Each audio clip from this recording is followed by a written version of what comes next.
નમસ્કાર બેટા, કેમ છો બધા? મજામાં? કોમન એન્ટ્રન્સ ટેસ્ટ એટલે કે સેટ ની પરીક્ષા ધોરણ 5 માં જે લેવાય છે એમાં વર્ષ 2024 માં લેવાયેલ પ્રશ્નપત્રના સોલ્યુશનના વિભાગની અંદર આપ સૌનું હાર્દિક સ્વાગત કરું છું. અગાઉના વિડીયોમાં આપણે પ્રશ્ન નંબર 1 થી 15 નું સોલ્યુશન મેળવ્યું. મેટ વિભાગ પ્રશ્નપત્રના એટલે કે સૌથી પ્રથમ વિભાગ જે 30 માર્કનો હોય છે, 30 પ્રશ્નો હોય છે, એમાંથી 1 થી 15 નું સોલ્યુશન અગાઉના વિડીયોની અંદર આપણે મેળવ્યું. આજે આપણે નેક્સ્ટ આગળ એટલે કે પ્રશ્ન નંબર 16 થી 30 સુધીનું સોલ્યુશન મેળવીશું. ઓકે, તો તમે સૌ રેડી છો તમારા નોટબુક સાથે, પેન સાથે, પેન્સિલ સાથે, રબર સાથે ગણતરી કરવા માટે?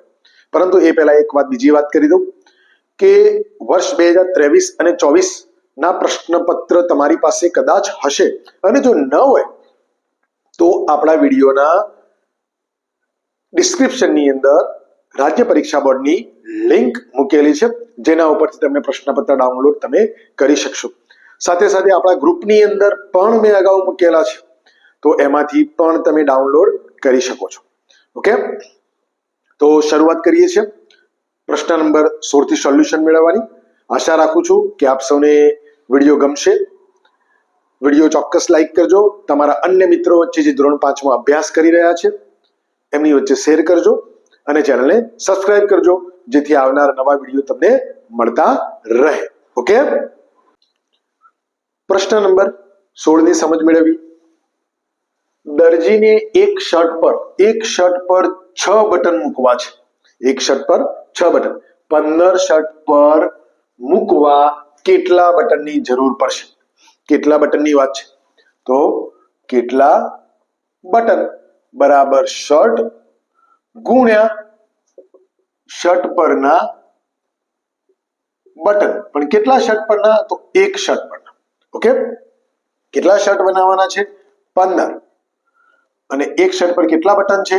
6. તો 15 6 90. જવાબ આપણો મળી ગયો. અહીં આપણે પ્રશ્નનું સરળતાથી સોલ્યુશન કેવી રીતે મેળવવું, એટલે કે અહીંયા જ્યારે 15 આનો ઘડિયો આવડતો હોય તો આપણે સરળતાથી મેળવી શકીએ છીએ. જવાબ ક્યાં આપેલો છે? તો વિકલ્પ નંબર 2 ની અંદર આપેલો છે. ઓકે, નેક્સ્ટ પ્રશ્ન આગળ જોઈએ.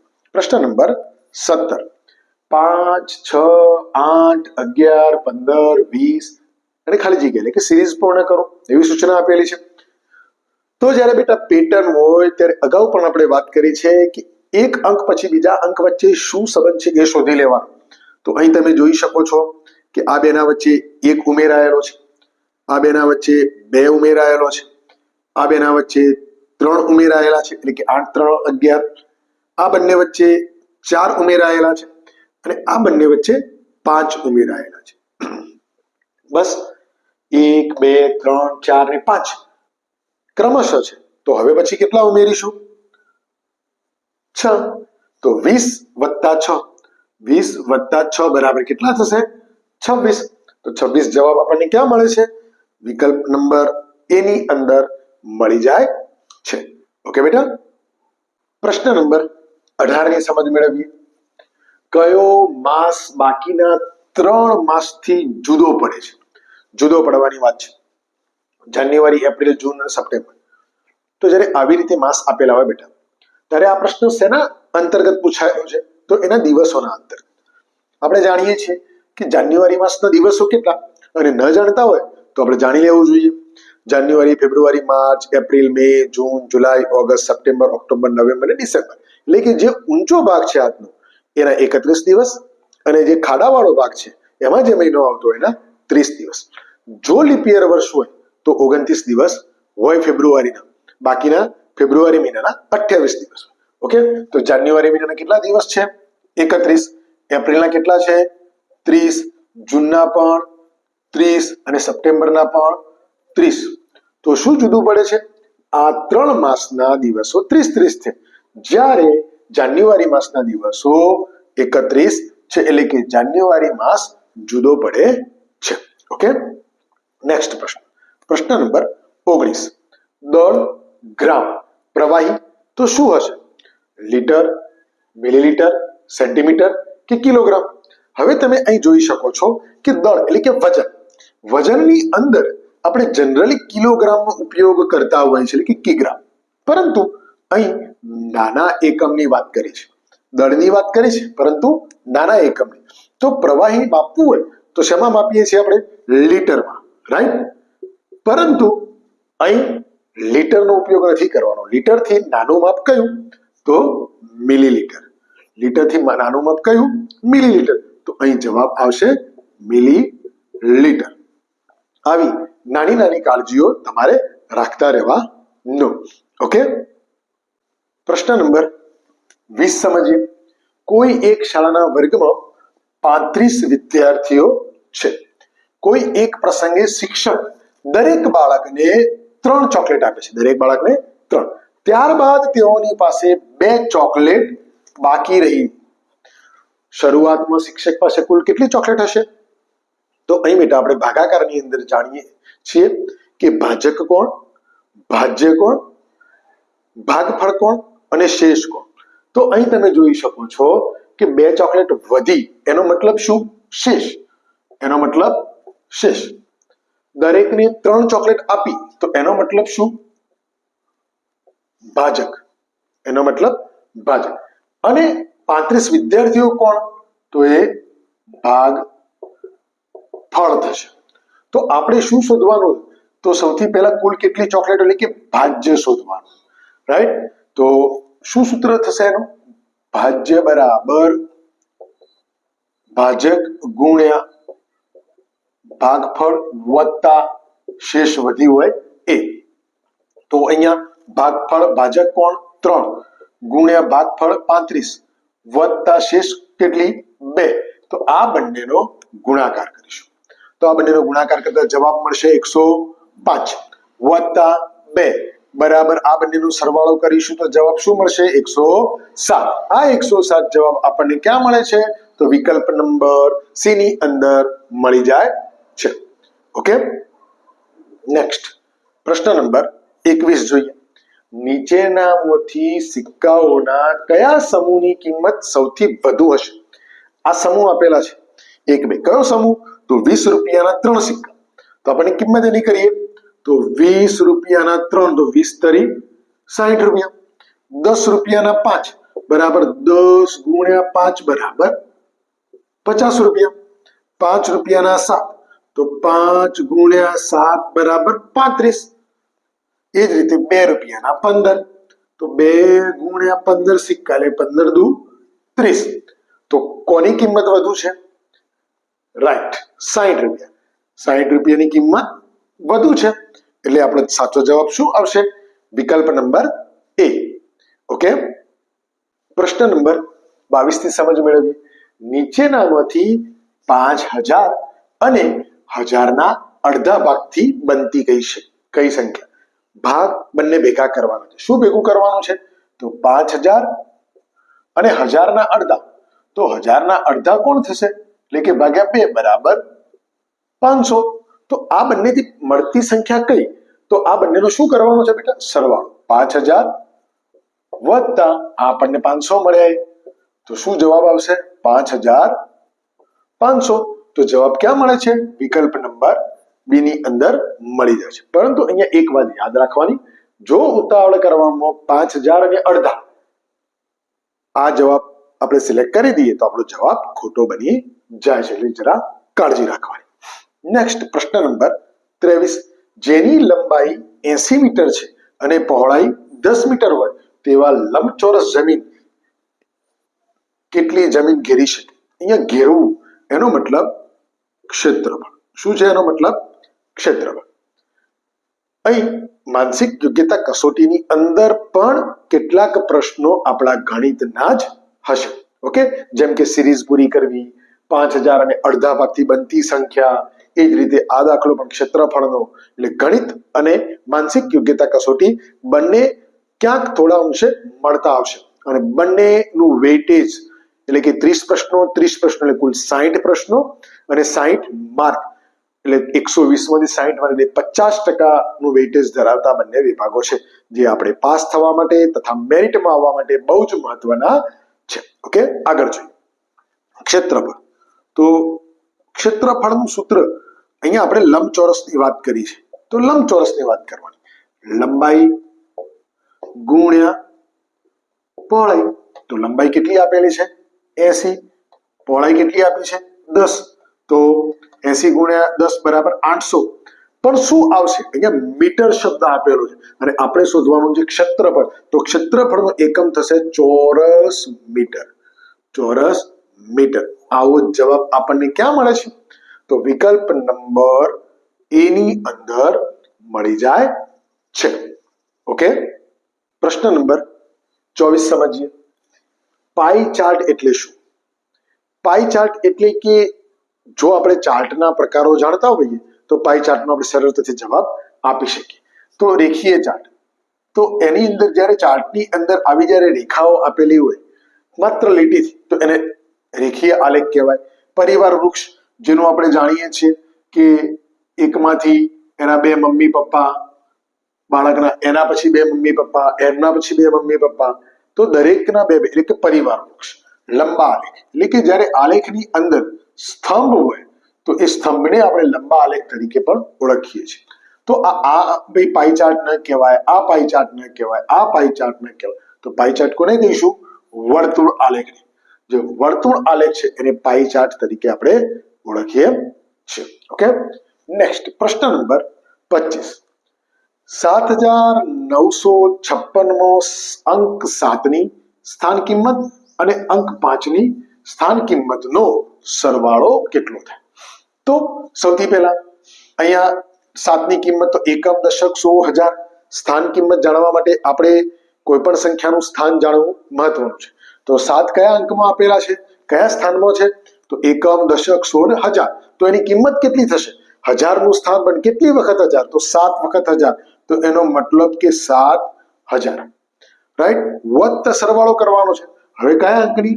5ની કિંમત જોઈએ તો 5 કયા અંક સ્થાનમાં છે? એકમ અને દશક. દશકનું સ્થાન, પણ દશકના સ્થાનમાં કોણ? તો 5. 5 વખત દશક, તો એનો મતલબ 50. સરવાળો કરતી વખતે પણ ધ્યાન રાખવાનું, એકમ નીચે એકમ, દશક નીચે દશક, સોની નીચે સો અને હજારની દરેકનું સ્થાન સાચું હશે તો જવાબ સાચો મળશે. તો 0, 5, 0 અને 7. 7050 આપણને જવાબ મળે છે. ક્યાં મળે છે? તો વિકલ્પ નંબર એ ની અંદર મળી જાય છે. ઓકે, નેક્સ્ટ આગળ. બહુ સરસ મજાનો પ્રશ્ન.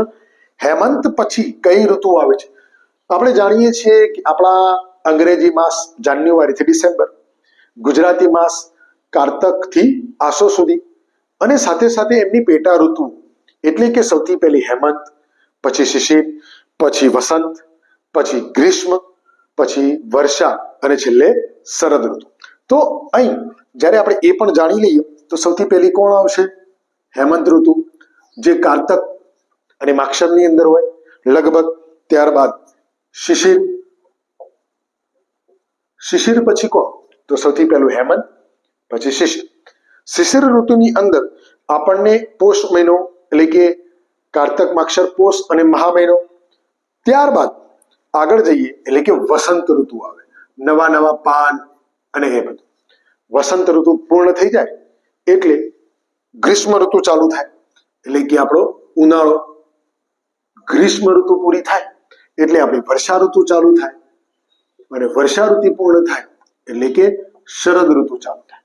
ચોમાસાની અંદર ખેતરની અંદર વાવેતર થાય અને શરદ પૂર્ણિમા જે આપણે છેલ્લે આસો મહિનાની અંદર હોય એટલે કે નવરાત્રી અને દિવાળી, એ બધા દિવસો એની અંદર આવે.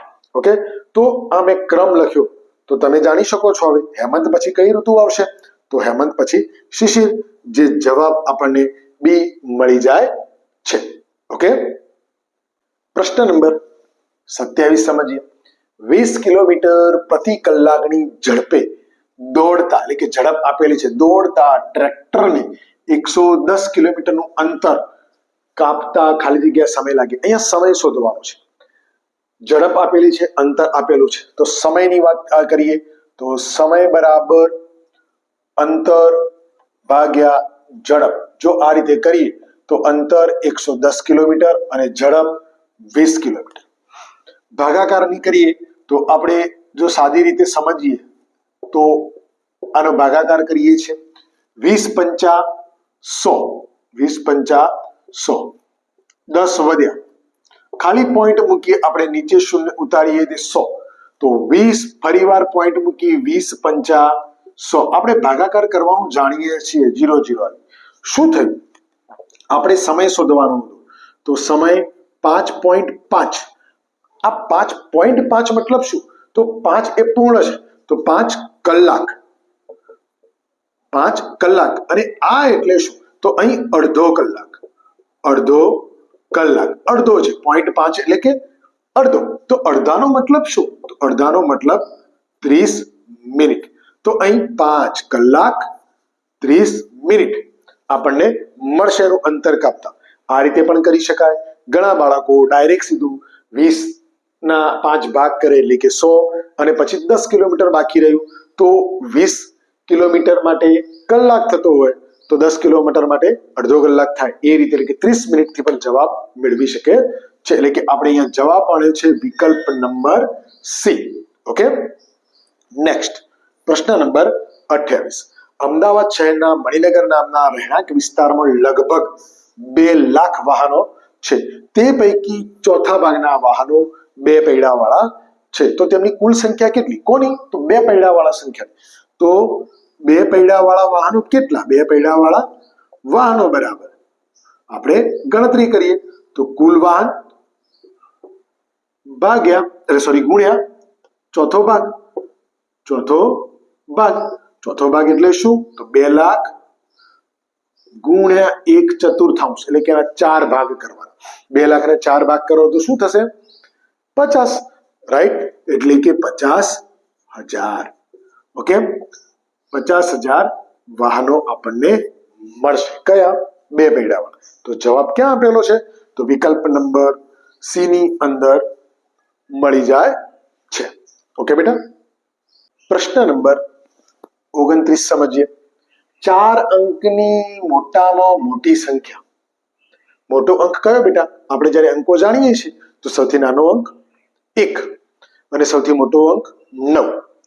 પરંતુ 1 કરતા પણ નાનું શું? તો 0, પણ જેની કોઈ કિંમત હોતી નથી, કે મૂલ્ય હોતું નથી. માંથી 4 અંકોની નાનામાં નાની સંખ્યા બાદ કરતો કઈ સંખ્યા મળે? જ્યારે નાની સંખ્યા બનાવવી હોય તો 1 અને એની પાછળ 0 0 મૂકો ત્યારે એનું મૂલ્ય થાય છે. તો સૌથી મોટામાં મોટી સંખ્યા એટલે કે 9 કેટલી વખત? તો 4 વખત 9. 1 2 3 અને 4 વખત 9 ઓછા નાનામાં નાની સંખ્યા 4 અંકની, તો આ પણ 4 અંક. તો સૌથી નાનો કોણ? 1. તો પાછળ શું મૂકવાનું? 0. તો એની કિંમત થઈ જાય. તો 4 અંકની સંખ્યા બની ગઈ. બાદબાકી કરવાની છે. 9 માંથી 0 જાય તો 9, અને 9 માંથી 1 જાય તો 8, એટલે કે 8,999. ક્યાં મળે છે જવાબ? તો વિકલ્પ એ ની અંદર મળે છે. બાદબાકી કરતી વખતે બરાબર કાળજી રાખવાની. ઘણી વખતે બની શકે કે 5 અંકની મોટામાં મોટી સંખ્યામાંથી 2 અંકની નાનામાં નાની સંખ્યા બાદ કરવાની થાય ત્યારે દસકા લેવાની વાત થાય છે ત્યાં. તો એ વખતે ખાસ કાળજી રાખવાની. નેક્સ્ટ પ્રશ્ન, મેટ વિભાગનો છેલ્લો 30મો પ્રશ્ન. ગુજરાતનું સૌથી પ્રાચીન અને હયાત નગર. બરાબર સમજો, પ્રાચીન પણ ખરું અને હયાત પણ ખરું. તો દ્વારકા, વડનગર, જુનાગઢ, ભુજ આ બધા હાલ હયાત જ છે. પરંતુ પ્રાચીન કયું? દ્વારકા પ્રાચીન, પરંતુ જૂનું નગર હતું એ ડૂબી ગયેલું છે, એટલે કે એ આવશે નહીં. વડનગર જે પ્રાચીન સમયમાં પણ એના અવશેષો હાલ પણ મળી રહ્યા છે અને હાલ પણ વડનગર હયાત છે. જુનાગઢની અંદર પણ એ જે નગરની રચના થઈ એ એટલી બધી જૂની નથી. વડનગર લગભગ 2600 વર્ષ જૂનું છે. જ્યારે આપણે એવું કહીએ કે જુનાગઢ લગભગ 1500 થી 1700 વર્ષ જૂનું છે. અને ભુજ એ ભૂકંપ બાદ અથવા કચ્છના રણમાં હમણાં કેટલાક વર્ષો પહેલા અસ્તિત્વમાં આવેલું, કેટલાક વર્ષો એટલે કે લગભગ આપણે એનો અંદાજ નથી મારી શકતા, પરંતુ આ બંનેની કમ્પેરિઝનમાં નથી, તો એ પણ નહીં આવે. તો આ બંનેમાંથી સૌથી જૂનું નગર કયું? અને એ પણ બંને હયાત છે, પરંતુ જૂનું નગર વડનગર આપણો જવાબ મળશે. કારણ કે લગભગ 2600 વર્ષ જેટલું અંદાજે જૂનું નગર છે. ઓકે બેટા, તો આજે આપણે સેટ 2024 ના પ્રશ્નપત્રના વિભાગ 1 એટલે કે માનસિક યોગ્યતા કસોટી મેન્ટલ એબિલિટી ટેસ્ટ મેટ વિભાગના પ્રશ્ન નંબર 30 સુધીનો અભ્યાસ કર્યો. 2 વિડીયોમાં થઈ આપણે 30 પ્રશ્નોનો અભ્યાસ કર્યો. મેન્ટલ એબિલિટી ટેસ્ટ એટલે કે મેટ વિભાગ ગણિત સાથે બિલકુલ મળતો આવતો વિભાગ છે. એટલે કે ગણિતની 4 પ્રક્રિયાઓ સરવાળો, બાદબાકી, ગુણાકાર અને ભાગાકાર જો તમને ઇઝીલી આવડતા હશે તો તમે મેટ વિભાગ પણ બહુ સરળતાથી કરી શકશો. હવે આપણે પ્રશ્નપત્રનો જ 2024ના પ્રશ્નપત્રના ગણિત વિભાગનું સોલ્યુશન નેક્સ્ટ વિડીયોની અંદર મેળવીશું. તો ફરીવાર મળીએ છીએ. ત્યાં સુધી આપ સૌ જે આ મેટ વિભાગનું આપણે અધ્યયન કર્યું, કાર્ય કર્યું, એની નોંધ નોટબુકમાં અવશ્ય કરજો, જેથી તમારા મગજની અંદર એ જ્ઞાન દ્રઢ બની જાય. ઓકે, તો ફરીવાર મળીએ છીએ નેક્સ્ટ વિડીયોમાં. ત્યાં સુધી આવજો.